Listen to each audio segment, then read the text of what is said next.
It's Pondarosa Furniture that's on fire, and take a look how big this fire is. We're going to zoom in on a doorway over here where firefighters just opened a doorway to flames rushing out. That boxes like this are going to save hundreds of lives in the state of Alabama. Some of these monster trucks here this weekend are going to clear this jump by 20 feet. Why is he doing this? Does he have it out for you, the Attorney General's office? Is it a personal vendetta? I still have half a notebook full of questions. He says this is one of the weirdest cases he's ever seen, but during an impeachment trial, there are no rules. No. Really, there's only one page in the Alabama Constitution.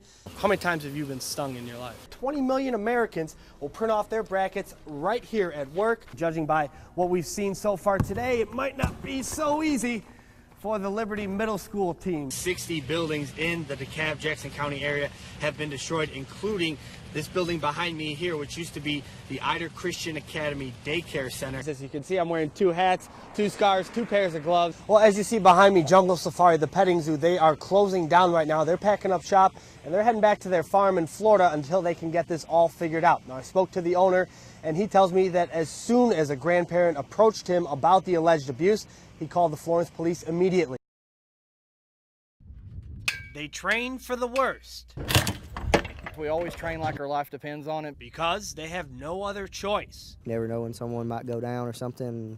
I may be the only one there to go in and get them. Words to live by for the Mickey, Tennessee Volunteer Fire Department. Not used to having the extra 40, 50 pounds on my back and all this gear on. It makes it more tough, but it's a good workout and I really enjoy it. He'd love to go beyond what everybody thinks he can do. I'm Jay Poindexter. I'm from Mickey Fire Department, and I'm the communications officer. I was born with spina bifida. Jay have never been one that would slow down. There's a lot that I can do. I could just show you better than tell you. And all the guys were like, wow. We have guys that complain about racking hose because it's a strenuous activity, and this guy's sitting here wanting to do it in heart and show everybody he can do it. Good to see you. Jay's father, Buddy, is also a firefighter in Mickey. But Jay didn't want to be a firefighter just to follow in his dad's footsteps. In fact... No, I got in and called him. It's just always been something that I've kind of had a passion about. If he can do it, we know anybody can. And it's hands down gives us so much motivation to be better at what we do because his heart's in it. If he ever does get the call to rush into a burning building, Jay Poindexter will be ready. I think the more training you have, the better you are. If you don't train, you're not going to be any good. You can't have a heart and do something like that. Ain't no way.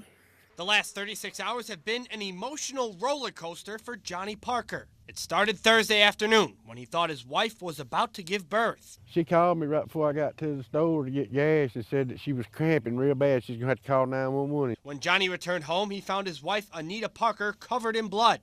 Anita said she had a miscarriage and flushed her stillborn baby down the toilet. So they went to the hospital, where Johnny received a confusing bit of news from the doctor. And then they tell me that, she wasn't pregnant, never has been pregnant. Johnny thought for the past 7 months his wife was carrying a baby boy. Sends me pictures of the ultrasound. It's a little boy. I guess she pushed her belly out all the time because it looked like, to me, she was. But it was all a lie. Anita Parker then left the hospital with a relative. Meanwhile, Johnny returned home, where his 8-month-old Chihuahua had mysteriously gone missing. I got to looking for my chihuahua, man. She found it in the garbage. Well, the crazy woman had gutted the dog and used the blood all over my bed and stuff, like she had a miscarriage. Told him she flushed a 7-month-old baby down the toilet. Ain't no way. Anita Parker is in a Lawrence County jail cell. Meanwhile, Johnny Parker hasn't caught a wink of sleep since Wednesday. And it hurts like crap, man, about my dog. I love that dog. I mean. The holidays have arrived for Tim McClendon. He's putting up his Christmas decorations a little early. She said, I want the Christmas tree up. So it started with the Christmas tree. So we put the Christmas tree up, and then she said, I want some lights outside. Okay, we'll put lights up outside. But McClendon's 7-year-old daughter, Kaylee, didn't want to see the traditional red and green. So purple is her favorite color. So this particular week, we're kind of getting some news from the nurses. Hey, we don't know how much time Kaylee has. Kaylee has a brain tumor that doctors have said will eventually take her life. She's been strong the entire time through the whole process. Pokes and prods and tests. While Kaylee has been fighting terminal cancer, It blows me away from the beginning, the support that we've had around us. her light of hope has spread throughout the entire neighborhood. I think they'll know before they get here, they'll be like, okay, we're on Kaylee Street. I sent a message and said, hey, is there anything we can do? And I got the reply back, we're looking for purple lights. If you can find purple lights, that's what we want to do. And I was like, okay. I said, can we put up purple lights? And they were like, that would be fantastic. In a matter of hours, local stores had run out of purple lights. All the neighbors had hit Lowe's and Home Depot here, so they didn't have anything. Kaylee hasn't been outside yet to see the purple lights, but her father hopes the sight will brighten her night. It should be good. It should be good. She should like it. So I'm going to be pretty excited for her to see it. And give Kaylee the purple Christmas she's always dreamed of. I just talked to Kaylee's dad a minute ago. She said she wasn't able to go outside, but she could see out her front window all the purple lights, and her face just lit up. I'm sure she did. She was only expecting to see her house, and then you see a whole neighborhood that's come together to give her the perfect purple So Christmas. heartwarming, yeah. It really And tomorrow is. they're actually having a fundraiser at the stadium in Hartselle, and all the proceeds are going to go to help Kaylee. God bless you, Kaylee. Thank you. Thank you, Jake. That's right, Kim. I did a little experiment tonight. I took 2 rides, one in a taxi, one in an Uber. I started at Alabama A&M University and rode to Humphrey's Bar and Grill in downtown Huntsville. Now, the cost and how much time they took might surprise you. We drove to Alabama A&M's campus and requested an Uber. Requesting Uber, starting the stopwatch now. It took the driver, Charles, only 5 minutes to get to our location. All right, are you Charles? Yes. Yep, all right, that's my Uber. It's a 4-mile ride from Alabama A&M to Humphrey's Bar and Grill in downtown Huntsville. Google Maps estimates the trip to take about 10 minutes. Stop. Just under 15 minutes.